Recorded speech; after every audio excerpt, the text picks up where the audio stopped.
O Grupo Raul, né, hoje já são mais de 20 marcas, mais de 200 unidades, mas ele começou sendo um delivery de sushi. Então, eu queria entender com o Henrique aqui, né, o nosso foco é empreendedorismo, depois a gente fala sobre qualquer coisa, mas eu queria entender como que começou isso? Quem era o Henrique antes do Sushirão? O que te motivou a mudar, essa coragem que você teve? Falou assim, cara, esse aqui é o negócio da minha vida. Cara, primeiro, obrigado. É uma honra também estar aqui. Falar que é uma honra eu estar presente em algum lugar me deixa até corado. Obrigado mesmo pelo convite, pelo tempo, né? Quando a gente dispõe de estrutura, tempo, né? Vocês são pessoas de sucesso, trabalho, para parar, ouvir, eu realmente valorizo muito. Obrigado e vou... Tô aqui para perguntar. Se vocês quiserem perguntar, estou à disposição, conto tudo. Então, cara, assim... o Henrique é um carioca da Gema, um cara que foi atleta até os 17, 18 anos, eu era goleiro, né? Fui jogador profissional, assinei o meu primeiro contrato profissional foi com 16, 17 anos, eu fui para Atlético Mineiro, o Carlos Alberto Torres era meu mentor, né? Eu treinava aqui perto no Clube Federal, tinha escolinha lá, que depois virou um clube, né? A gente tá aqui num podcast, né? Mas vocês são juristas, né? Então, não sei se vocês sabem, mas eu fiz 8, 9 anos de faculdade de Direito, né? Aqui Estácio, fiz bastante. Fiz Tribunal do Júri, eu queria trabalhar no Tribunal do Júri, fui jurado várias vezes, condenei, absolvi, vivi isso aí, muito legal, eu gosto muito desse ambiente. E nessa época, não sei se vocês, né, direito esportivo é algo que vocês gostam ou interessam tanto, era um assunto que eu gostava, foi na transição ali da Lei Pelé, onde os clubes perderam ali o monopólio de ter o passe do atleta, e isso passou a ter empresários que montavam, né, quem quiser depois, história do direito esportivo. Você vai ver que foi ali mais ou menos nessa transição que eu estava ali, então eu fazia escolinha com o Capeta, que assim, né, foi depois do meu pai talvez o maior mentor da minha vida, e ele estava montando uma escolinha para aproveitar os melhores e montar um time para empresariar, começar a ganhar dinheiro como muitos empresários, né? Você vai ver que isso foi uma mudança mesmo.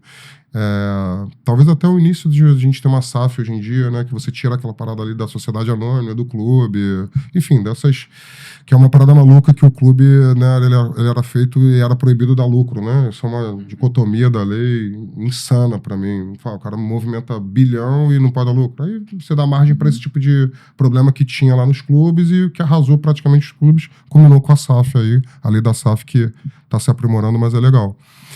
E aí eu fui escolhido, fiquei 6 meses na escolinha, né, que ele inaugurou e tal, eu fui escolhido para ir pro time, né, eu tinha uns 15, 16 anos, aí fui federado, ele foi para Atlético Mineiro ser treinador profissional, me chamou, eu fui para Atlético Mineiro, fiquei lá 2 anos, mas, assim, o ambiente de futebol é complicado, longe de casa, né, não é um ambiente muito...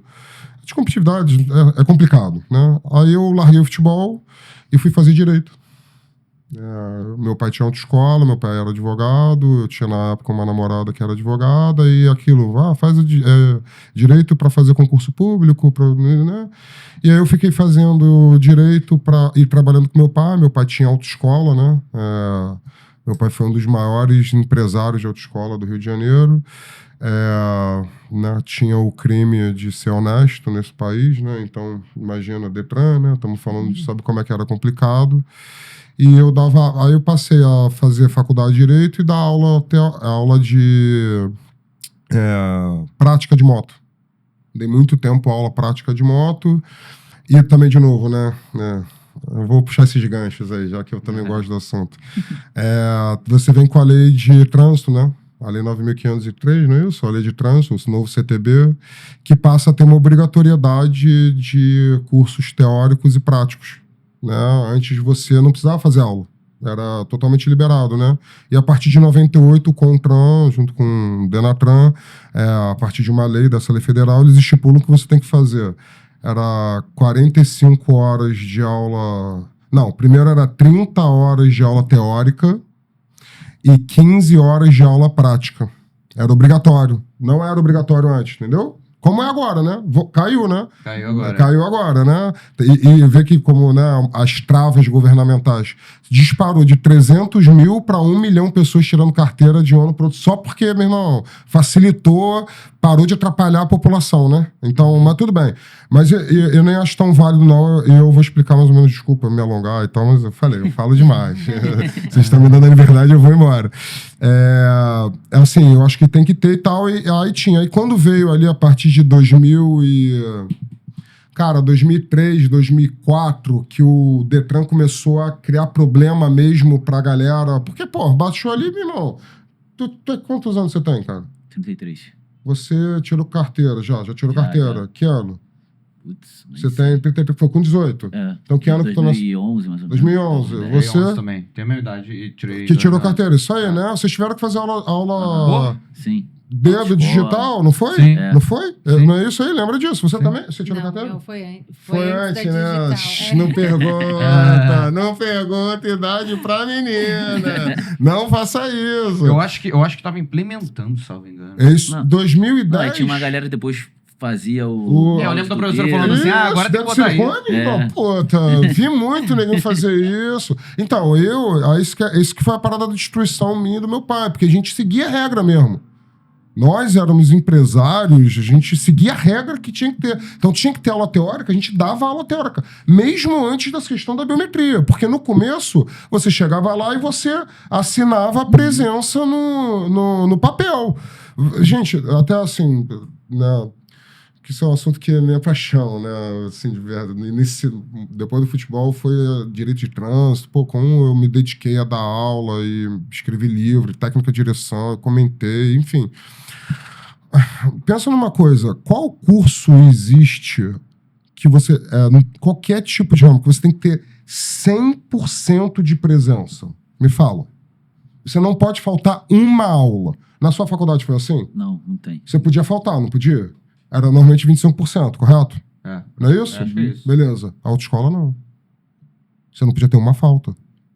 Era 100% Eu lembro. de presença. Se faltasse uma, aí você tinha que esperar voltar pra ir lá. Ficou faltando aula de não sei o quê. Perfeito, né? Então, assim, você vê o Tinha que nível de assistir todas as Pra exigência. aulas. mim ainda era completamente doido, assim, você ia encaixando, vai fazer um depara da vida. Eu vou te explicar exatamente. Vocês tiraram exatamente nessa parada que... E aí, desculpa me alongar disso, mas assim...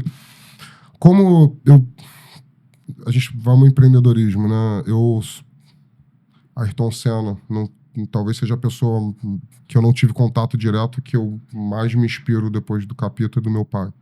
E o Senna, ele tem aquela frase que não importa o que você faça na sua vida, do mais baixo ao mais alto, com a função social, o trabalho, faça tudo com muito amor, dedicação, fé em Deus, que de um jeito ou de outro você vai chegar lá. Uhum. E eu acho que hoje eu tô aqui porque, cara, eu me dediquei a essa loucura aí, como ninguém se dedicou para formar toda vez o melhor motorista que eu podia, porque eu entendia a minha função social e me dedicava ao extremo.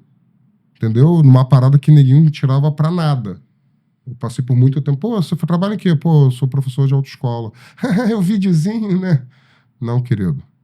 É aula. Entendeu? Você pode até dormir, mas você não vai me incomodar nenhum aluno ao redor. E, cara, o problema é se você não quer aprender, eu tenho coisa a ensinar. Porque, cara, você acha que você sabe dirigir só porque você faz uma máquina e para um lado e para o outro? Pô, aí eu via muito isso. Eu aprendo a dirigir dirigindo. Então, você aprende a operar operando. Vocês aprenderam direito escrevendo, indo no tribunal, sustentando no júri, ou teve toda uma parte teórica que caminha?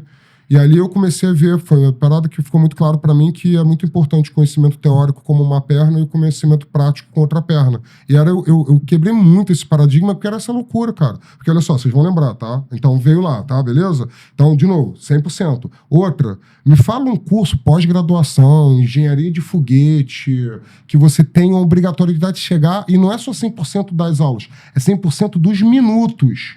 Porque você botava o teu dedo na digital no minuto 0 e obrigatoriamente você tinha que botar no minuto seguinte. Então você tinha que estar 100% dos minutos. Assim, teoricamente, você não podia nem ir no banheiro. Qual curso é assim? Não existe. Não existia. Então tinha uma parada e eu respeitava isso. Assim, lógico que eu deixava a pessoa no banheiro, né? Mas a pessoa não ia lá e fazia assim, vou almoçar do lado, não sei o quê. Na minha aula, não. Na minha aula não, bebê. Na minha aula não. nem o Thor o permitir. Entendeu? Porque o Thor, ele cometeu um crime de trânsito e ele foi obrigado a fazer um curso de autoescola. Ele fez lá? Autoescola Canadá. Você morava onde? Na Barra. A que eu fiz era no Legário. Era bem Na- rígido também. Era autoescola... Fox, eu acho. Fox, pô, conheço, moleque. Com isso aí, Fox. Era amigo deu era? muita aula com... Foi isso aí. Você fez onde? Não vou lembrar o nome, mas era em Botafogo. Botafogo, pode ser Farane, pode ser... Pô, vários... né? Eu, pô, fui muito desse mundo. Eu vivi muito isso. Assim, eu dava o peso social dessa questão do trânsito, né? O trânsito realmente você envolve vida, você mata gente, você, por exemplo, só que qual é a questão? É um momento errado de se ensinar. Uhum. Você tem que ensinar isso no segundo grau.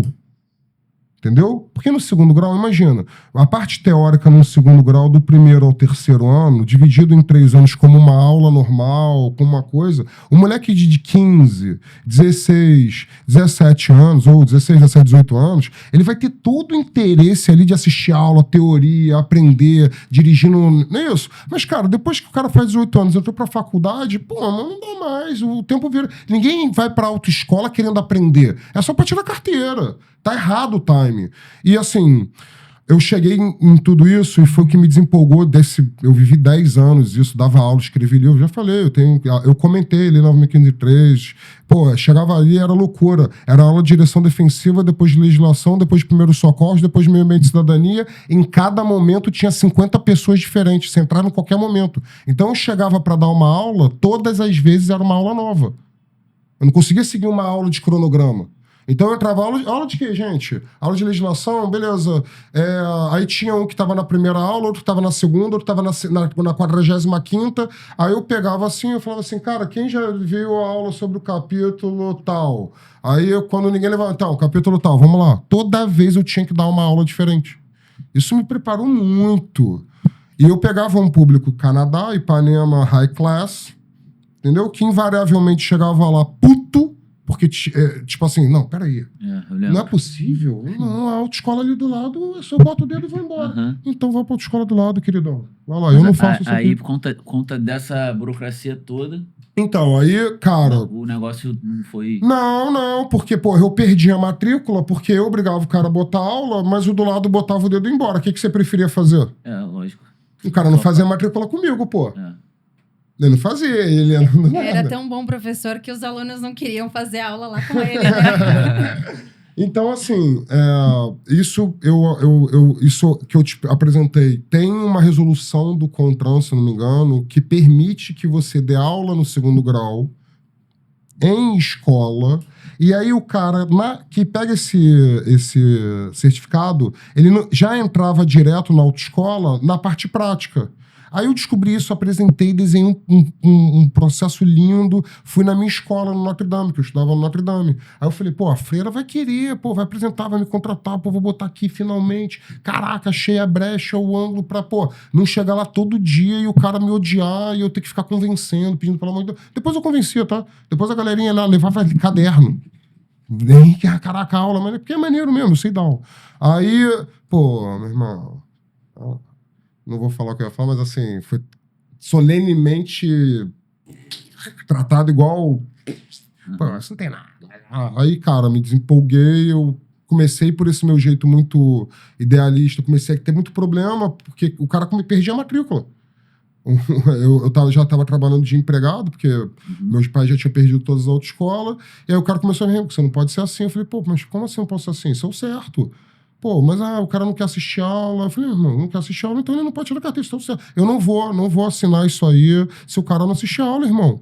Não vou botar dedo de silicone. Foi a febre do dedo de silicone no Rio de Janeiro. Entendeu? Funcionava isso? Funcionava. Tu fazia um molde. Fazia um molde de E aí silicone. levava e aí já ficava lá. Já Ficava não lá. Aí tu Alguém não ia ficava precisar, fazendo, alguém ficava fazendo. Um cara cara só sem ia- dar aula, isso aí, ficar fazendo pra meu irmão um monte. Hoje em dia, pô, se tu faz um troço desse aí o cara usa pra uma porrada de outra coisa, né? Exato, isso aí. Rouba celular. É isso, mas é isso. Aí, cara, eu já tava com 32 anos, né? Então, eu larguei o futebol com 18, 19, fiquei nessa aí estudando direito, não me formei, aí tal, porque eu trabalhava, não via como é que ia advogar, aí pensei em tribunal do júri, fui jurado, né? Queria defender e tal, mas fiquei muito preocupado, já me preocupava ali, pô, vou lidar com, né, Rio de Janeiro, bandido mesmo, pô, vou estar lá, eu sou do povo, já me preocupava. Depois, imagina como advogado, pô, tribunal do júri, coisa pesada, né?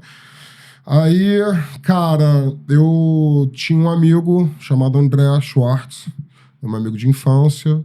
Ele era meu vizinho. Ele morava perto da Canadá, né, da autoescola Canadá que eu dava aula, e eu tava sempre na casa dele, e a mãe dele faleceu, deixou uma herança, ele comprou uma empresa que era... ninguém usava esse termo, chamado Dark Kitchen. A gente chamava de caverna na época. É o Sushi Home. E aí eu tava na casa dele chorando, literalmente. Eu tinha casado há pouco tempo. Qual era o nome? Sushi Era o Home. Sushi Home. Sushi Home. Já existia o Sushi Já Home. existia. O Sushi Home... Era no Facebook, não era que ele vendia? É isso aí, tu sabe bem. Isso aí, que falando de xereção me chama atenção. Antes da época do iFood, né? Isso aí. Então, quando Você ainda tá falando se de quando pedia... isso? 2013. 2013. Quando se pedia ainda por telefone, e aí o Sushi Home já tirava pedido online. Isso aí. Por quê?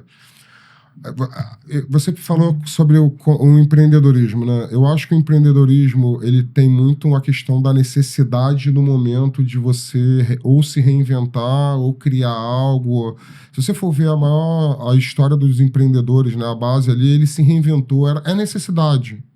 Foi a necessidade, entendeu? Eu acabei te cortando. Você tava lá na casa dele, chorando. Isso, Um aí eu momento falei, cara, vou ser demitido, eu tava procurando emprego, como eu não tinha me formado, né, tinha passado 10 anos eu trabalhando ali, eu não tinha feito um currículo, eu tava procurando emprego para ser motorista de ônibus. Porque eu era AE, e era uma parada que tinha, e eu tava chorando, literalmente, falei, cara, acabei de casar, ganho R$2.500, ninguém valoriza meu trabalho, me dedico, escrevi livro e tal, fico que nem um maluco tentando convencer a pessoa que, pô, conhecimento, né? Infelizmente, naquela época no Brasil, agora valorizou um pouco, mas educação você não ganhava dinheiro, não era escalável, entendeu? Hoje é perfeitamente, hoje eu gosto muito do ramo, tenho EdTech, tese de EdTech, já desenvolvi plataforma de EdTech e tal, enfim. Então, cara, aí o André virou pra mim e falou assim, Anjinho, meu apelido na escola era Anjinho, né? Porque o meu cabelo... Anjinho? Porque ele era enrolado igual o da Turma da Mônica. Era bem globo, era louro, cabelo assim. Ele falou, pô, Anjinho, tu quer trabalhar no rão? Ele tinha 6 meses que ele tinha comprado do rão original, porque agora o rão sou eu. E ele me passou, vou contar a história. Por que aconteceu? Vou fazer só aqui pra contar bem contada a história. Mais ou menos no início da década de 2010, eu vou botar ali, eu não sei exatamente, mas é algo entre 2011 e 2012, o João Vitor, tá? Que é uma pessoa mesmo, que é o Rão, tá? Ele já era um cara ali na área da Zona Sul, com muita... Sabe aquele cara que todo mundo conhece, o camarada e blá, blá, blá... E muito na questão do pessoal da luta ali, do jiu-jitsu, né? Ele tinha essa galera ali, né? E eu, como eu disse, eu estudei em Notre Dame, então eu vivia ali na área Ipanema, Leblon. Então ele ali dessa área, ele já era um cara que naquela época no Facebook já tinha muita gente, né? Lembra? Transição de Orkut para Facebook. Tamo ali. Então ele já devia ter algumas milhares de pessoas no Facebook, que já era algo diferenciado. Não era normal naquela época ali um cara comum ter isso aí. É como se hoje ele tivesse, sei lá, 1 milhão, entendeu? Sendo um influenciador, né? Na época que isso não aí. tinham os influenciadores Nem ainda. Pode crer, Ju. Eu nunca tinha parado pra pensar nisso, fazer essa analogia do influenciador. Ele já era um influenciador. Entendeu? Então ele tinha ali no Facebook 7 mil e tal, e já agia como influenciador. Era o Rão, que todo mundo conhecia, da luta, do poker, ele sabe jogar poker, ele gosta da galera, a família dele é muito conhecida em Botafogo e tal, beleza. E aí ele resolveu fazer um curso de culinária japonesa, de rolé, só porque ele é um empreendedor mesmo nato mesmo. Ele não tinha nada. E aí ele fez o curso e a família dele tinha um restaurante, eles tinham uma loja. Eu até fui, a gente fez a gente foi lá. Você já tinha ido lá? Não. Nunca Foi tinha. a primeira vez. Isso aí. Foi lá, a primeira vez, levei ela lá. Pinheiro Guimarães, Luan, Pinheiro Guimarães 55? Era aquela porta azul ali, era um sobrado na Pinheiro... 55, não é isso? É um Coloca uma foto aí, Dana. depois me manda a foto. É isso aí. Era ali, Pinheiro Guimarães, Botafogo, Maitaba, Botafogo. Aí tem um boteco, acho que é o boteco não sei o que lá. Tem um martelo martelinho de ouro e tem a porta que leva para um segundo andar, para um sobrado, que era o restaurante do avô do Rão. O avô do Rão morreu, fechou e deixou o restaurante lá fechado. O Rão fez o curso, o restaurante estava lá, o imóvel é dele, estava alugado esse pedaço, esse aqui estava parado lá há alguns anos. Ele falou, cara, eu vou começar a vender hot. E ele pegou lá no restaurante abandonado, que a gente chama de caverna, pegou um computador, botou ali, abriu o Facebook dele e falou assim, galera, vendo hot agora. Alguém quer 50 centavos, 60 centavos na época. Aí o cara... Só que aí é aquela parada da tecnologia. Naquela época, 7 mil pessoas... Quando ele botava uma mensagem dessa no feed... Comida japonesa era cara antigamente. Exato. Tinha poucos O restaurantes. quê? Comida japonesa era cara Era antigamente. cara. Tinha só o Mané Kineko. Isso aí. Você só tinha restaurantes de salão que tangencialmente faziam delivery. E era caro, o cara não queria isso, era só de vez em quando. Não existia Dark Kitchen, não tem isso. De novo, o Rão era um influenciador e ele fez uma parada que Dark Kitchen, é isso. E aí, a galera, como ele botou no Facebook, ele já tinha, a mensagem que ele disparou, as 7 mil pessoas recebiam. Porque diferente de hoje, que tem Strava, não sei o que lá, naquela época, se você botasse uma mensagem... E era o recente, não era aquele negócio, o relevante. Isso aí, tava bebendo água, que eu sempre uma frase que eu digo também para empreendedorismo, que é, você quer ter sucesso, um dos pré-requisitos para mim, sucesso longo duradouro, é você beber água limpa da fonte. Você vai ser sempre referência. Entendeu? Você vai ser sempre quem vai ser o cara que vai falar, quem é o benchmark? É ele, seja o benchmark. Entendeu? Então tem que começar primeiro. E aí... Tipo Uber, quando eu tô às vezes no Uber, aí tô no Uber, às vezes é 99, às vezes é táxi, não sei o quê. Eu falo, tô no Uber. Foda-se o que é, eu falo que eu tô no Uber. Exatamente, perfeito. Isso aí. Desculpa que fiz a cara. Que foi o que o iFood fez, né? Isso Hoje aí. as pessoas, lá naquela época, então, as pessoas pediam delivery no Facebook, Isso aí. já estava fazendo o pedido online, o que hoje a gente faz pedido de iFood, não mais de delivery, né? Então era uma antecipação de uma tendência. Isso aí. Desculpa, assim, até o que o Rão fez. Porque hoje a gente bebe água limpa porque antes de virar Dark Kitchen, a gente fazia isso numa caverna. Entendeu? Esse é exatamente. Tanto que eu tô aqui com o moleque que a gente tá gravando aí que a gente vai chegar lá, né? Vamos falar de, imagina, tokenização, before, mercado de capitais, que eu acho uma parada louca, que a gente tá agora, eu vou participar de um reality show para lançar a gente um IPO na before. E eu tô gravando aqui que é o Last Mile, da caverna pro IPO. São os últimos 10 dias dessa trajetória aí que começou lá, que era isso. Aí o Rão começou, aí todo mundo, pô, Rão, cara, eu quero. Aí ele fazia, fritava, tirava o pedido no inbox, olha que loucura, 2012. Tirava o pedido no inbox, ia na fritadeira, fritava, cortava, embalava, botava na bag, descia, pegava a bicicleta dele e ia pedalando e entregar pro camarada, que era ali, era Pedro Guimarães, ele era muito conhecido no Botafogo, ele entregava era Paulo um Barreto. de isopor, não era? Eu que inventei isso. Não era de isopor, era um plástico velho. Essa foi uma das primeiras modificações minhas. Quem inventou isso foi eu. Eu inventei muita coisa no Rão que eu até agora vou ter que pegar o crédito disso. Sachê de wasabi, sabe quem inventou isso? Eu. Não era assim. Se você lembrar o japonês lá atrás, você pedia o japonês, chegava o wasabi como? Numa bolinha dentro da embalagem solta. Eu lembro. Fui eu que inventei o sachê de wasabi. Eu. Entendeu? Olha uma foto dele segurando o sachê da sala. Entendeu? Por quê? Também essa parada. Eu tava... Essa história é boa, cara. Porque também outra. Para empreendedorismo. Veja quem, aonde você quer chegar, onde você tem um sonho, ele tá trilhando mais ou menos essa direção e usa o que ele aprendeu como experiência para você criar algo novo em cima. E eu usei muitas vezes o McDonald's, uso até hoje. Eu que eu tava mostrando aqui para você, por exemplo, da Farm de impressão 3D. Eu não sei se verídica a internet e tal, mas até faz sentido. Até verifiquei ali a fonte. pareceu ser fidedigno. Um dos maiores fabricantes de brinquedo do mundo é o McDonald's. Dos brindes. Por conta do McLanche Feliz. Eu não sabia Entendeu? disso. Dizem que o McDonald's, ele Não. não vende comida, ele faz tudo mesmo É mesmo. isso. É isso. O negócio dele não é comida, isso é isso. E, de novo, não é que não é comida. É também. É também. Não é apenas isso. Uhum. Ele usa isso para dar sustentabilidade para coisas maiores para ele ganhar dinheiro também. Isso dá uma sustentabilidade dele para dentro de um negócio muito relevante. Porque o empreendedor, de modo geral, quando ele ganha dinheiro de um jeito, ele fica focado só naquilo. Você precisa arrumar outras fontes de renda. Teve na reunião que a gente teve lá, quando você estava no Clube do Flamengo, É. eu lembro que você falou uma coisa que ficou na minha cabeça. Você falou, cara, o Sushirão, a gente não é um restaurante, a gente é uma empresa de delivery que entrega comida japonesa. Quando que Agora você... mudou. Agora a gente é uma empresa de O de tecnologia tech. que, por acaso, vende Isso aí. comida. Quando que você percebeu isso? Porque você estava contando, né? Você virou sócio, ele te chamou para trabalhar. Isso. Quando é que foi isso, essas viradas? De você virar sócio? Você trabalhava lá como funcionário ou você começou já Não, como aí sócio? ele me chamou pra trabalhar, eu falei que assim, pô, cara, trabalhar de quê? Ele falou, pô, ser motoboy. Mas peraí, rapidinho, sem te querer te cortar. O João Vitor E- criou. É. Aí o... Vendeu. Não, aí ele ficou vendeu pra esse teu ano. amigo. Então, aí o que acontece? Outra coisa. Trabalhar dá trabalho.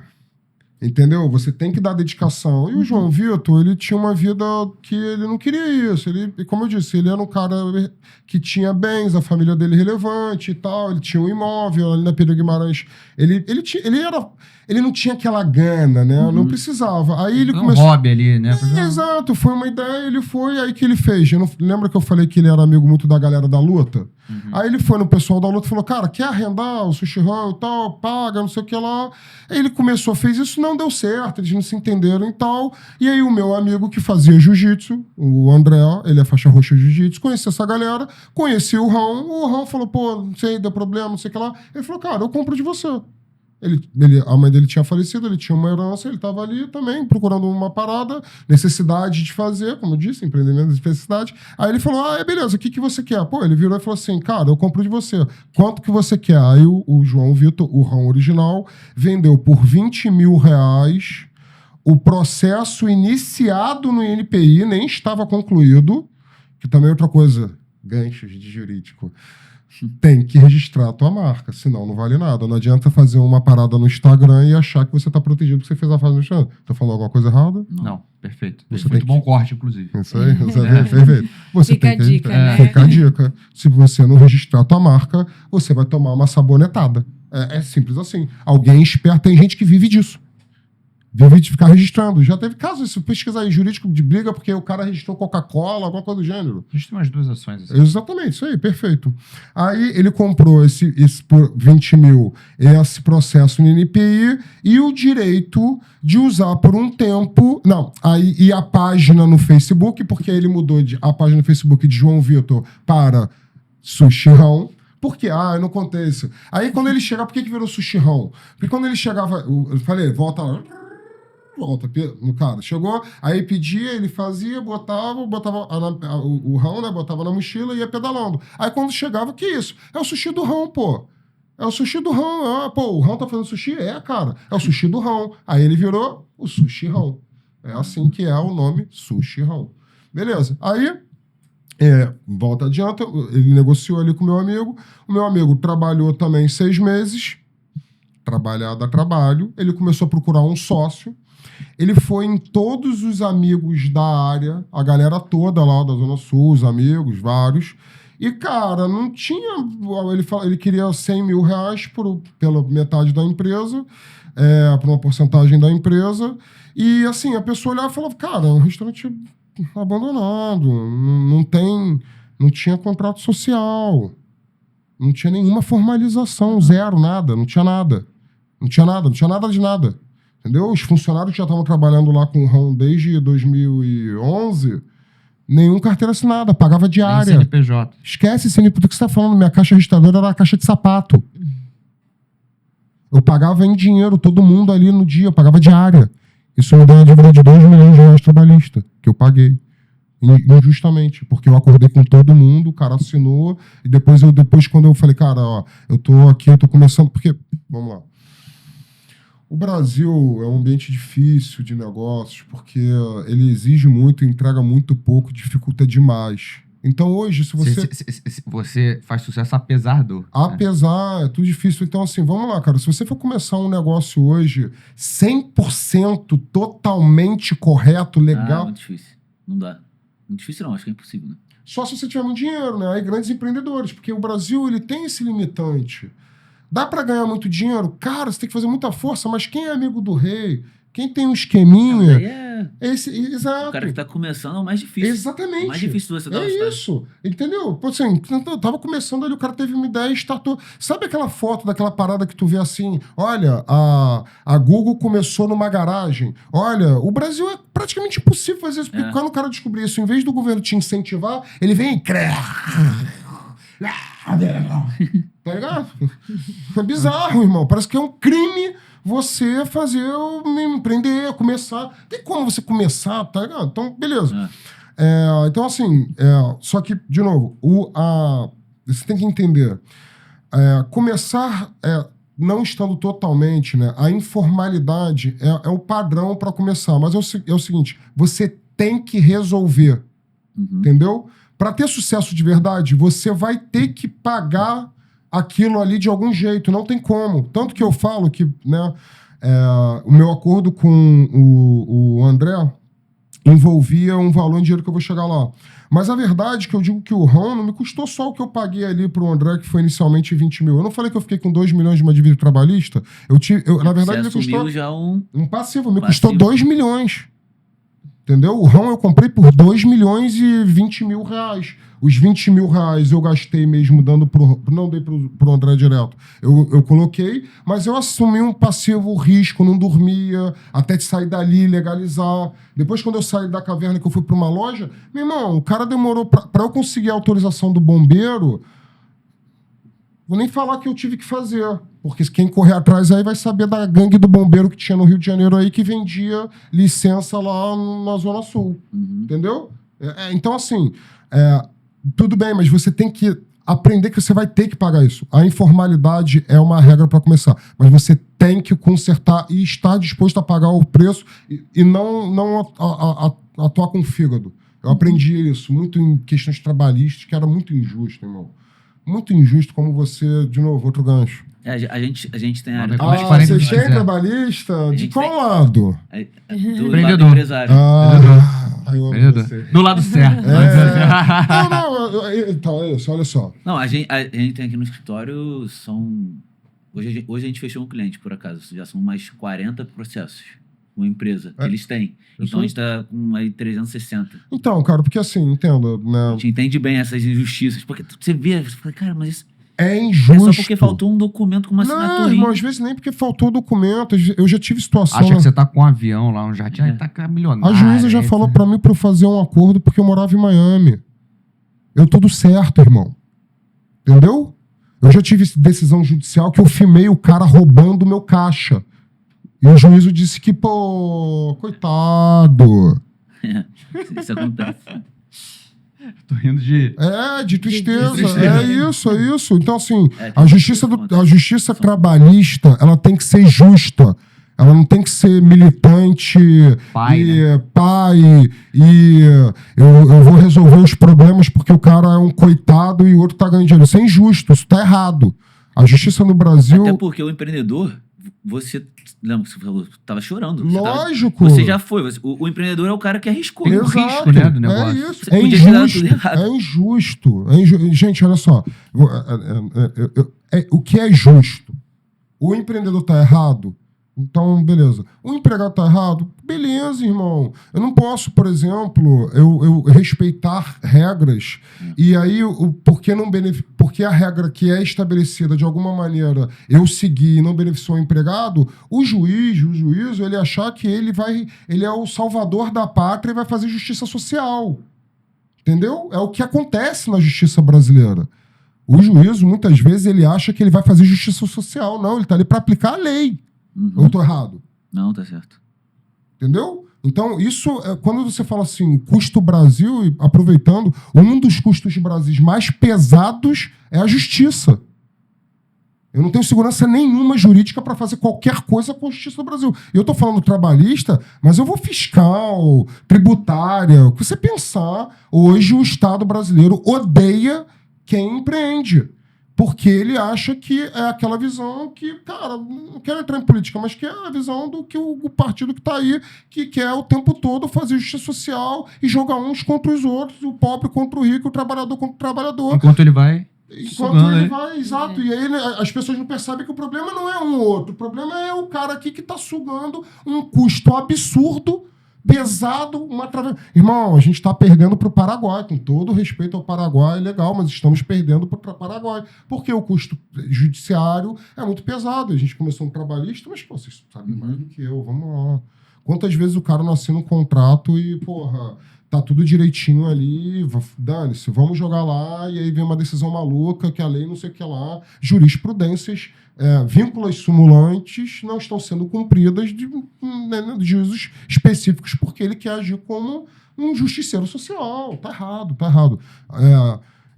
A gente... Pelo menos a pejotização tá dando uma vitóriazinha aí. Mais ou menos. Não sei, tudo bem, mais ou menos. Porque se você for ver as decisões em tribunais específicos de STI de trabalho, não é verdade. Tanto que a decisão... Você me mandou... A gente tá falando isso ontem. Uhum. Tá falando isso ontem, ela me mandou... O que você acha? Que a Carmen Lúcia, né? Carmen Agora ela Lúcia. tá tentando doutrinar, mas os tribunais de primeira Até instância aplicar. ainda não estão aplicando súmula, O né? Stefano falou isso semana passada também. Olha que loucura. Por isso que eu tô falando. Já tá... Porque a gente tava com uma situação que a pessoa procurou a gente e falou que isso é PJ. Eu falei, mas, cara, de repente você pode, porque os tribunais não estão aplicando. Entendeu? Exato, não. Então, de repente não pode, cara. Entendeu? O padrão agora é que pode. Vamos ver se ele não está cumprindo. Essa é a parada. Tem decisão, gente. Posso fazer... Sem nada de direito. Sem nada de direito. Explica pra mim como um imbecil o que é uma súmula vinculante do STF. Por gentileza. O que é? Quando o cara fala assim, mas isso é uma súmula vinculante. O que tem que acontecer a partir daquela decisão do STF? Tem que ser observado por todos os tribunais. Não é possível, jura, cara? Sério? Não é possível, não. Explica pra mim, não entendi. Tem força de lei. Porque eu sou empresário, irmão, e não tá, na prática não tá acontecendo. Como é que faz? Explica pra mim. Em tese, supostamente, teoricamente, agora melhorou, né? É um conjunto de decisões consolidadas ali numa súmula só, que todos os tribunais inferiores têm que observar e aplicar aquilo ali. Ontem a gente estava falando exatamente sobre a decisão da Carmen. Eu nem entrei ali porque isso me irrita. E ela falando assim, gente, por gentileza, os tribunais inferiores respeitem o que a Constituição estabelece como regra no ordenamento jurídico. Mas o juízo militante, trabalhista... E orgulhoso. Entendeu? Não, tá errado. Gente, desculpa, isso é um peso muito... Não, eu sei.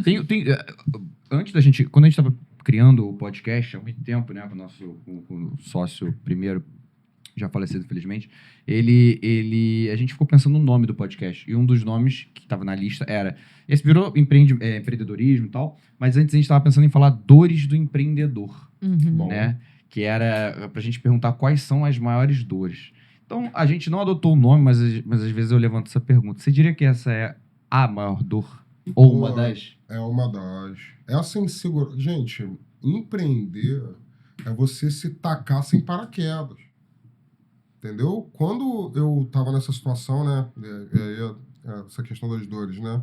Porque, assim, é tudo muito difícil. Eu tô saindo de uma caixinha, eu tô criando algo novo, eu tô me arriscando, né? Quando o André me chamou lá, eu tinha emprego com CLT, entendeu? Teoricamente, dentro ali do que todo mundo considera como uma segurança, né?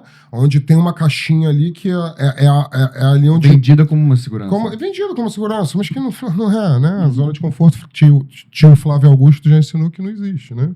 Os empresários são eternos desempregados, não fica nunca... Exato. Né? Aí, assim, eu fui no meu pai, né? Aí eu fui, né? Quando ele me falou isso, eu falei, cara, pô, ser motoboy, pô, arriscado. Motoboy nem era profissão naquela época, era uma parada muito incipiente. Aí ele falou, cara, eu tô procurando um sócio. Aí um sócio? Eu falei, o que você quer? Pô, eu quero 100 mil reais pelo pedaço da empresa. Eu ganhava 2.500, tinha nada. Entendeu? Nenhuma valorização de nada. Ali na raça, acabado de casar. A Rafaela, que eu amo, ela sempre fala pra eu falar dela. Rafaela, eu te amo.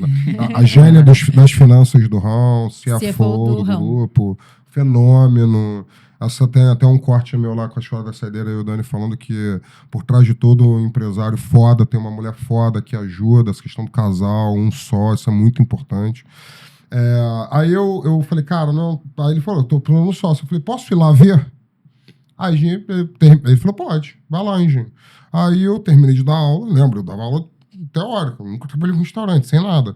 Aí dei aula em Ipanema, peguei minha motinha, eu tinha moto na época, sei lá, e fui em Botafogo, entrei umas 9 horas, porque eu dava aula de 6 às 9, terminava, o meu último turno era esse, entrei lá, cara, era um ambiente de caverna, né, de restaurante abandonado, assim, né, tudo muito improvisado. Tô falando, minha primeira caixa registradora era uma caixa de sapato, papelão de sapato, a gente contava ali. A gente nem aceitava cartão de crédito, era só dinheiro cheque, entendeu?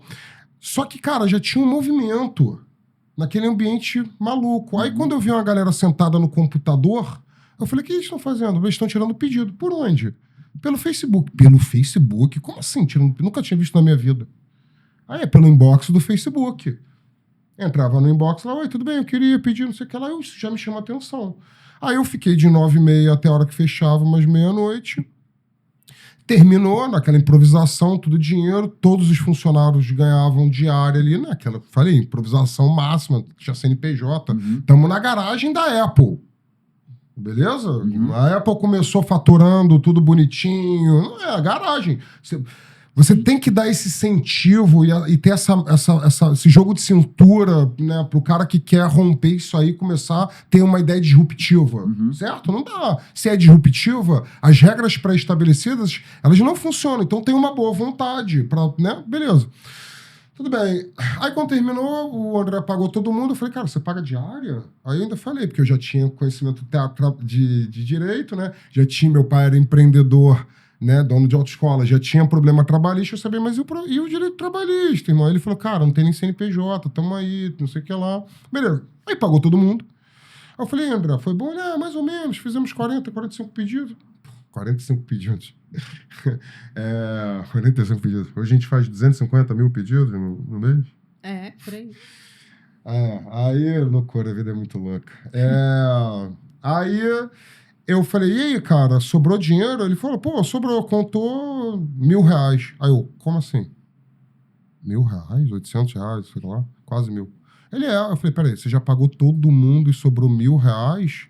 Aí, cara, de novo, eu não sabia... Num dia. Num dia. Eu sabia nada disso. Pô, em um mês eu vou faturar quanto? Perfeito, exatamente esse racional que eu fiz. Eu nem pensei em CMV, DRE, isso eu fui aprender na raça. Como eu disse, empreendedor é pular de avião sem paraquedas. Você vai construindo paraquedas ali conforme você tá, meu irmão, vendo o chão se aproximar.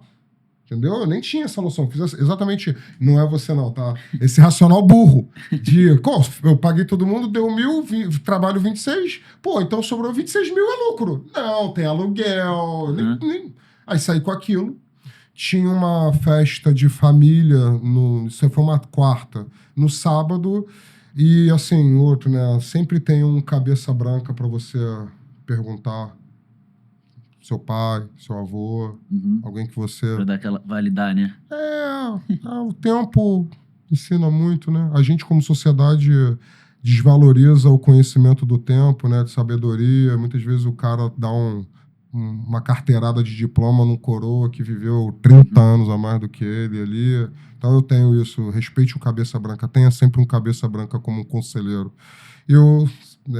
Foi meu pai, capeta, há muitos anos, né? Até ele morrer, infelizmente. Até eu largar o futebol, depois eu perdi até o contato. Mas eu fui no meu pai e falei, pai, cara, eu vou ser demitido lá da Canadá. O tio Gentil, pô, com toda razão, eu tô criando problema aqui com essa minha intransigência de ter que assistir, o negócio é dele, enfim. O André me chamou para um negócio.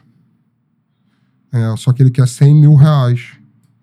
E eu, cara, né, pai, você sabe, eu não tenho nada e tal. Aí ele olhou pra mim e falou assim, pô, mas você acredita no negócio? Aí o cara, assim, eu não sei de onde tirei isso, assim. Eu olhei pra ele do Neida. Era um restaurante abandonado, uma ideia maluca, zero, nada. Eu olhei pra ele e falei, pai, eu vou transformar numa multinacional. Eu usei exatamente essa frase. Aí o meu pai olhou pra mim e falou assim... Qual o seu Pix? Então eu vendo a casa. Não, ele não tem. A gente já corre atrás. Não, meu pai, minha mãe também foi uma grande dentista que, infelizmente, sofreu um assédio e reclamou, e a empresa que ela trabalhava destruiu ela, e aí a carreira dela caiu absurdamente, ela não se recuperou. Isso foi bem baque para ela pela injustiça, e meu pai também. Então, assim, a gente sempre batalha, né? A classe média mesmo e tal. E a gente nunca teve casa. Sempre vivia de aluguel, pô, perdia, né? Outra parada assim. De novo, outro gancho. Sempre que você for fazer um negócio importante com dinheiro, advogado, leia os contratos, as entrelinhas, não haja uma emoção. Não é legal. No chat GPT. Não faça no chat GPT. Ou até faça, mas depois confirme com o advogado. É importante um técnico. É importante alguém experiente. Mais detalhes no contrato, melhor. Quanto mais detalhes. E se, cara, Vou não botar der... esse fixado aí do nosso. Exato. E se não der tempo, não faça o negócio. Se o advogado falar que não, cara, escuta com carinho, entendeu? Pensa, avalie o risco. Vocês estão aqui para, no final das contas, a decisão da pessoa, mas é para avaliação de risco. Então, se for um risco muito elevado, não tome-o. Ou então, cara, tome-o, mas sabe que está no risco muito elevado, tudo bem, né? Eu Faz acho parte. que esse é o nosso papel aqui quando eu advogo para empresário aqui. A gente não fica assim, não faz isso não. Porque senão a gente vai falando para não fazer nada. Claro, exatamente. A gente vai falar, tem esse risco aqui, É perfeito. a decisão é sua. E aí, assim, essa relação empresário com advogado, e vocês são pessoas especializadas que estudaram, que entendem. E é óbvio, do meu negócio eu entendo tanto quanto vocês entendem de direito, então é aquele embate de opiniões, e às vezes o empresário se deixa levar pelo ego, ou até próprio advogado, é uma relação normal mesmo, isso é assim. Então é aquilo, você vai buscar que você tenha a melhor análise de risco possível para te deixar o mais próximo da realidade, para você tomar uma decisão consciente e que você aceite o risco e, cara, que se o resultado vier, você não culpe ninguém. Uhum. Entendeu? É isso. Eu sempre tento lidar isso, não só eu falei por isso do advogado, mas, cara, tecnologia, né? A Ju, ela é uma head de tecnologia de carreira, né? Que era advogado também. Exatamente. Isso aí. E, cara, eu tenho, né? Hoje eu tô muito sem tecnologia e tal, e eu tenho minhas teses, minhas paradas ali, mas a gente tá sempre trocando ali. Então, assim, aí o empreendedor não deixa o ego nunca ali e tal. Tu falou do Fluminense, né? Da Tricolor, né? Ele também. Aí também. Tá no contrato social. Tá no contrato social. Pô, Ju, você é o quê? Palmeirense. Tá tudo bem, mas tá bom. Roubaram o Ares lá da fora, gente, tá lá roubou- longe. Então você vai entender. roubou o Ares. Família, Assinou família, um então. pré-contrato. Calma, Arias, fusão, Arias, por favor. Repense. Vamos lá, diretoria do Fluminense, dobra aí a aposta, traz, vale tudo. Então é o seguinte, essa questão que também importante, você vai entender porque a gente eu vou falar do Diniz, né? Que eu acho o Diniz um gênio, tá? Eu acho o Diniz, ele realmente, dentro da questão treinador, futebol, ele é um gênio. Por que eu acho um gênio? É o cara que pensa diferente, é o cara que estrutura diferente, é o cara que sai daquele padrão, daquela caixinha, certo? Você concorda comigo? Sim. Calma, antes que façam esse corte, então eu já vou fazer o disclaimer aqui, mas assim, não tô comparando o Diniz com o Guardiola, não, é só pra falar assim, o Guardiola não mudou o jeito de jogar o futebol, e beleza, o Diniz também mudou o jeito ali, com aquela saída apoiada, assim, entendo, beleza, só que qual é o meu problema que, assim, e eu como empreendedor, tá, eu vivi isso. Quando você começa no empreendedorismo, você tem que ser extremamente convicto. Concorda comigo? Cara, certeza. se eu lá no começo ouvisse um monte de gente, eu não tinha mesmo. Eu tinha virado motorista de ônibus.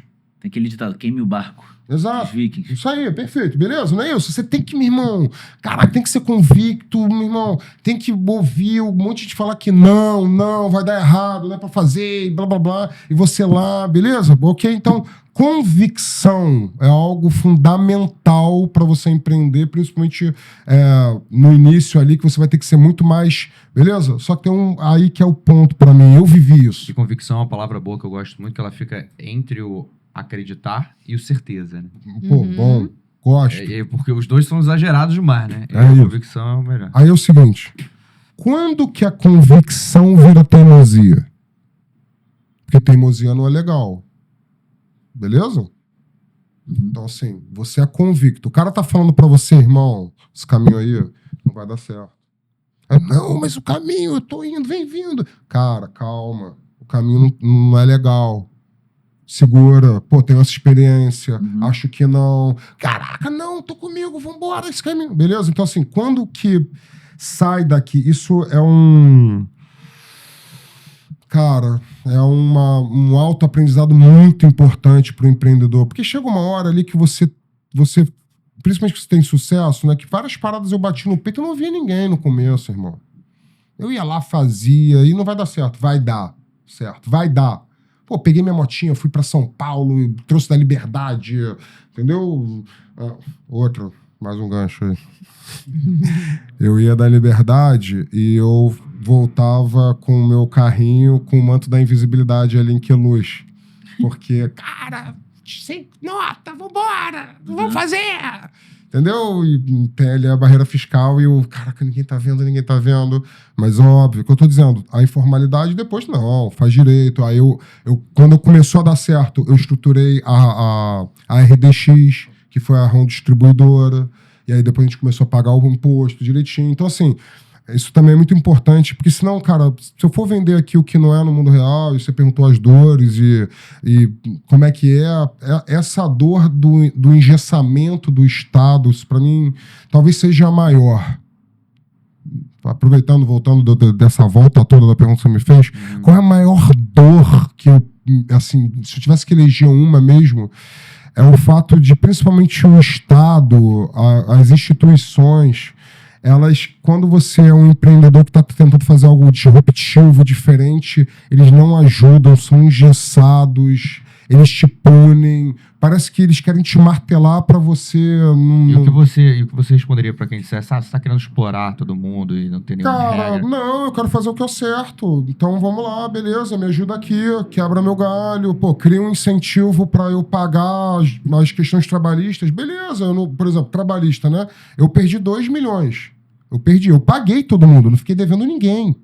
Entendeu? Todo mundo que entrou ali, eu me defendi, eu apresentei, e quando eu perdi na justiça, eu não tombei CNPJ, eu não mandei um foto, não, eu fui lá muitas vezes chorando, de raiva. Entendeu? Porque era injusto o que estava acontecendo, eu fui lá e paguei. Então paga, beleza, só que é injusto. Entendeu? Isso podia ter me quebrado, isso podia impedir da gente estar aqui, e hoje o Ramos é uma food tech, eu estar falando de IA, e eu ter voltado lá e ter virado motorista de ônibus. Ter quebrado. Olha quanta coisa ia ser quebrada. Então eu não tô dizendo que não, tudo bem, gente. Ali, beleza, não consegui. Mas, pô, vamos fazer o seguinte. Pô, me ajuda aí. Deixa eu ter um jeito de pagar, um ajuste dessas contas aí. Dá uma linha de crédito. Pô, tá vendo aqui? Eu fiz algo disruptivo. Então, essa ajuda pro self-made no Brasil, pro empreendedor, pra aquele tiozinho ali que tá, pô, abriu uma paradinha de pipoca e, pô, vou falar, por exemplo, China. Você falou da China, já vou. Spoiler. Manda ver. China. Cara, a China tem que produzir, irmão. Entendeu? O cara tá andando de motinha com a parada ali pra entregar no porto, meu irmão, de capacete, correndo, trabalhando 14 horas, porque, cara, ele precisa sustentar ali e o governo tá permitindo e ajudando. E não simplesmente a polícia parando, dando uma dura. Cadê? Pneu careca! Multa de 3 mil! Calma aí, querido. O cara não tem que comer, irmão. Pelo amor de Deus, deixa o cara, entendeu? Eu sei, isso não é ideal, mas você faz o quê? Aí você impede e dá um assistencialismo para ele ser um miserável e viver de R$500, ou você tem uma maleabilidade ali e aí ajuda, ele vai crescer, e aí você, porra, faz a moto ser mais barata e ele pode trocar a moto, entendeu? Falta um pouco dessa... Essa é uma puta dor que eu... Pô, cara, então é essa. Uma ótima pergunta. Qual é a minha principal dor? Qual é a minha principal dor? É essa. É você... Que eu vi na China, que eu vi agora um pouco no Paraguai. O pacto social, vamos falar, direito constitucional. Pacto social que a gente assinou lá. Não é isso, né? Não é isso. Uhum. Direito individual, direito coletivo. Não é isso. Me dê uma aula sobre isso. Não é isso. Não tá lá? Beleza. Então tem que ser justo. Não tá sendo. Tá pesado demais. Tá muito pesado. O Brasil tá ficando pra trás. Porque tá muito custoso. Não tá dando. É difícil mesmo. Você não consegue ser competitivo. É muito difícil ser competitivo no Brasil. É muito difícil se produzir. É muito difícil, cara. Muito, muito, muito. Entendeu? E aí, voltando ali, quando você foi falar com seu pai. Aí ele falou, eu vendo a casa, né? Era o único bem da família. Aí eu voltei, fui no André, falei, André, eu preciso te dar todo o dinheiro agora, de uma vez. Pô, seu Carlos vai vender a casa. E o André é meu amigo de infância. Falou, não, calma, Anjinho, não. Vai botando dinheiro. Vai botando. Aí eu, já é. Aí de novo, né? Sim, você tem que arriscar, mas não pode ser totalmente maluco. Eu não larguei meu emprego na autoescola. Você foi com... Eu trabalhava de 9 às... Isso era à noite, né? Não, eu dava aula de 9 até 1h, depois eu dava aula de 16 até as 21, mais ou menos. Era esses 2 turnos. Eu tinha um horário de almoço longo ali, que eu fazia faculdade, ia malhar e tal. E aí, quando terminava 9h, eu saía, ia pro rão de noite e ficava até... O rão era o pico, era à noite? Era à noite, só funcionava à noite. O rão funcionava de terça a domingo, de 6 da tarde à meia-noite. E aí eu ficava lá trabalhando. E quando que foi que você virou e falou, cara, agora deu certo, vou focar 100% aqui? Cara, foi o primeiro mês. No primeiro mês já? Porque eu dei... mês fazendo isso? Não, então, primeiro mês, porque acontece, isso foi uma coisa muito boa, que a roda já estava girando quando eu entrei. Então, eu não precisei me preocupar, como a gente estava bebendo água limpa lá da fonte, porque o Raul foi o primeiro a ter essa ideia, mas como ele deixou perder, ele já tinha perdido o mercado. Ainda tinha uma moral muito grande. Então, eu entrei para dar os toques de aperfeiçoamento, que isso, né, eu considero o melhor empreendedor, que é o aperfeiçoador. Isso pra mim, tu falei isso, né? Eu curso muito na cabeça. Que é eu não sei se é do Thales ou do Alfredo. Depois, quem quiser procura. De um dos fundadores do G4, isso. né? Ele tem isso, eu aprendi com ele, que ele fala que um empreendedor, você pode ser um inventor, um copiador e um aperfeiçoador. E na cabeça dele, eu concordo totalmente, o melhor... entre copiador, não vou nem entrar no mérito ali, depois eu falo, mas entre o inventor e o aprimorador, para ele o melhor é o aprimorador, porque ele é mais assertivo, ele acelera tempo, então ele pega o que deu certo e o que não deu certo e aprimora, bota a alma dele e cria algo novo. Eu gosto disso, né? Nesse mundo tem até tudo nada se cria, tudo se inovação, copia. né? Isso aí. Se você só copia, você tá errado. Não é isso. Nesse mundo, você não copia, você aprimora. Você pega algo, eu sempre falo, eu não inventei o delivery, eu aprimorei o delivery. Já existia o delivery. Eu não inventei a Dark Kitchen. É porque era Domino's naquela época. Era só pizza. Só tinha Domino's, exato. A Dark Kitchen já existia. Nem era esse termo, mas era só pizza. A gente foi, uma das pilares do ramo, nós democratizamos a culinária japonesa.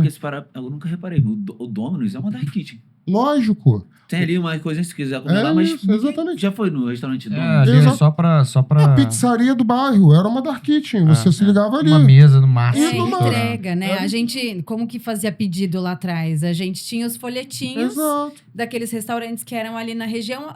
Você sabia que aquele ia te entregar mais rápido porque era mais próximo. Então você mantinha em casa aquele folhetinho que era o cardápio. E aí você ligava. Isso aí, que nem o iFood. O iFood não inventou marketplace. Páginas amarelas tava aí desde sempre, pô. Entendeu? Só facilitou ali. Isso aí, você usou a tecnologia para aprimorar. Você pegou algo que já existia, botou a sua alma no negócio, aprimorou e criou algo autoral. Isso, eu acredito isso como negócio. Eu não acredito em Ctrl-C, Ctrl-V, porque aí... Cara, depois se vocês quiserem pesquisa na internet, para mim, uma das fotos, assim, cara, eu tenho um quadro gigante, que é do Phelps, nadando na Olimpíada do Rio, que ele tá nadando, olhando pra frente e o segundo tá olhando pra ele. Essa foto é minha irmã, eu tenho um quadro dela. O cara tá se comparando com o Phelps. O Phelps tá nem aí pro cara. Ele tá limitado a quem? Ao Phelps. O Phelps está limitado ao quê? Ao objetivo, ao foco dele, isso. a ele. Isso, meu irmão, isso é maravilhoso. É. Isso é mágico, irmão. Isso é muito... E o cara que se compara ao outro vai ficar frustrado muitas vezes. Exato. Vai ficar limitado, tá sempre atrás. Entendeu? Isso... Goku e Vegeta. Goku e Vegeta, Já que estamos aqui Dragon Ball, é mar. Gosto muito. Fiz muita sessão com os amigos pra ver Dragon Ball. Pô, adorava. Aí, cara, o André me aceitou, eu fiquei um tempo nesse, qual foi a primeira vez, né? Como eu já entrei com a roda girando, no primeiro mês, desculpa, gente, eu dividi o lucro com ele e, deu, sei lá, 2.500. Aí mesma parada que eu já ganhava trabalhando 8 horas só ali, aí eu me lembro que eu cheguei com Rafa, acordei ela, né? Eu chegava de madrugada e ela trabalhava na Glaxo, ainda estava fazendo, ela foi trainee, fazia faculdade de psicologia, eu chegava, olha aqui, 3.000 reais. Aí ela, caraca, a gente vibrou e tal. Eu falei, cara, eu vou pedir férias na autoescola, entendeu? Vou focar 100%. Eu vou focar 100% e se der certo eu já peço demissão na volta. Aí, cara, barararará, tamo aqui. Entendeu? E como é que a Ju entrou? Eu sei que a Ju era advogada, foi do Delivery Direto. Conta um pouquinho pra gente. O Delivery Direto é um spin-off do Guia Que Canto, né? Então, eu entrei na época... eu estava empreendendo com uma amiga advogada também e a gente queria entender um pouco mais sobre esse universo de startup. E aí, um amigo meu, eu estava fazendo já a segunda faculdade de administração e um amigo meu da faculdade falou, olha, tem uns caras... faculdades? Tá tão crânio, hein? Formou nas duas? Direito de administração? Caraca, você é um gênio. E aí, esse meu amigo da faculdade de administração falou, olha, eu conheci uns caras muito bons, que era a turma do Que Canto, e eles têm uma startup e se você quiser, vai lá, faz um freela lá para você conhecer o pessoal e para validar o meu negócio. Eu queria conversar com eles, eu queria ter a oportunidade de conhecê-los ali. Qual era o negócio? Era o Que Canto. O meu negócio era uma consultoria de férias, chamava Rodinha no Pé. Consultoria de férias, que irado, não sabia. Rodinha no pé.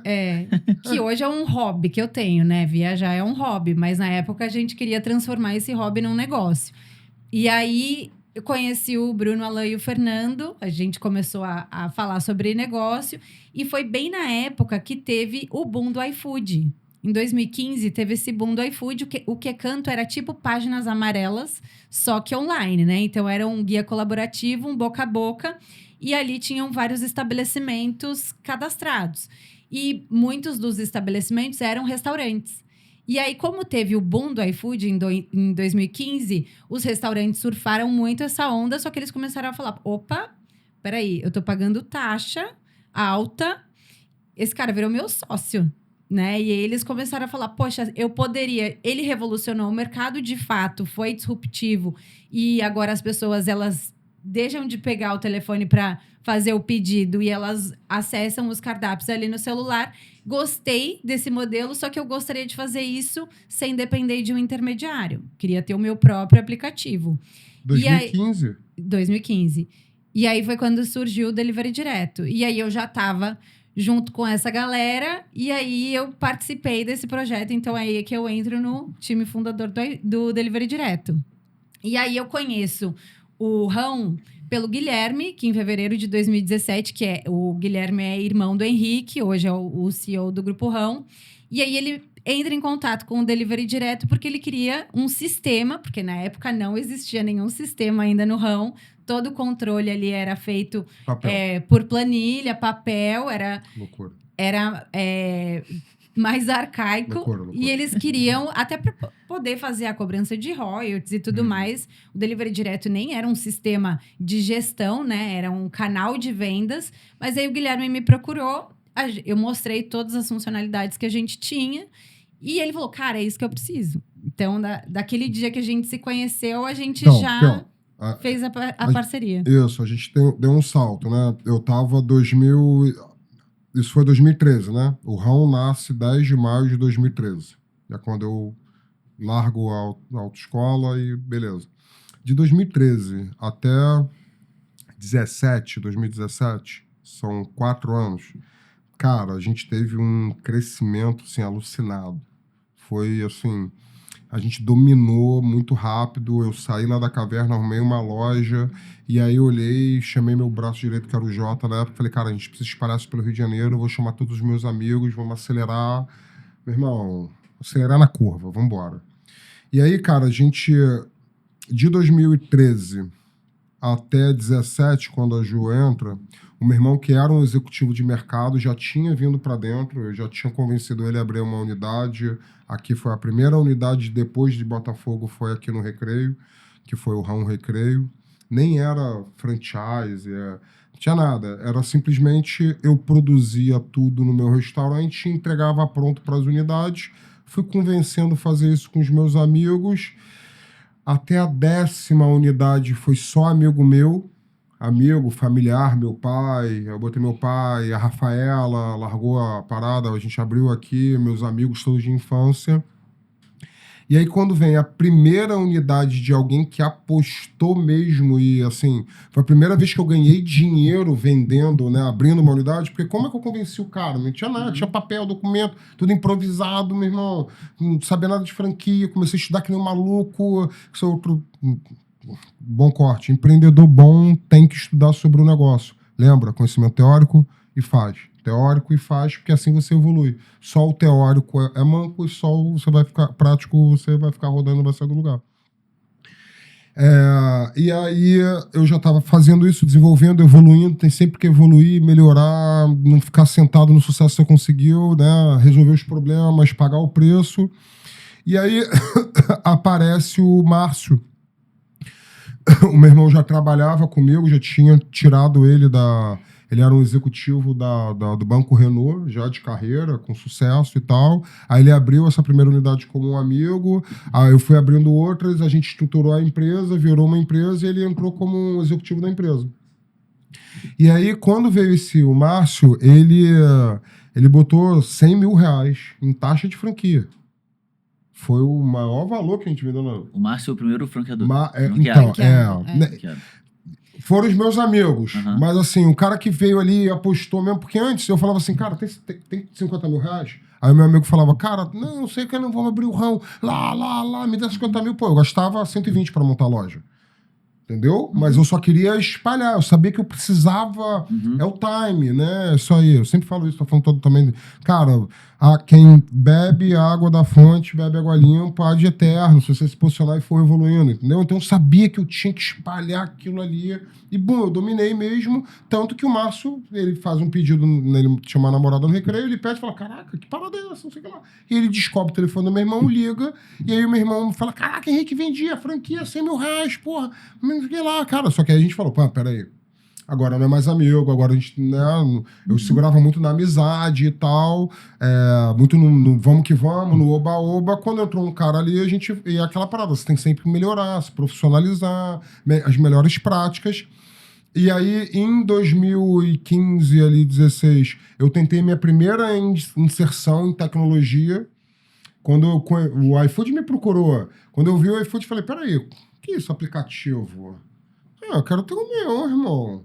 Aí eu contratei um cara que, porra, me deu um golpe de 20 mil em tecnologia e tal. Aí eu fiquei um tempo, aí o Guilherme entrou, aí foi quando o Guilherme, como bom executivo, ele foi no mercado, olhou quem que podia ser um parceiro, e aí encontramos a Juliana. A primeira vez...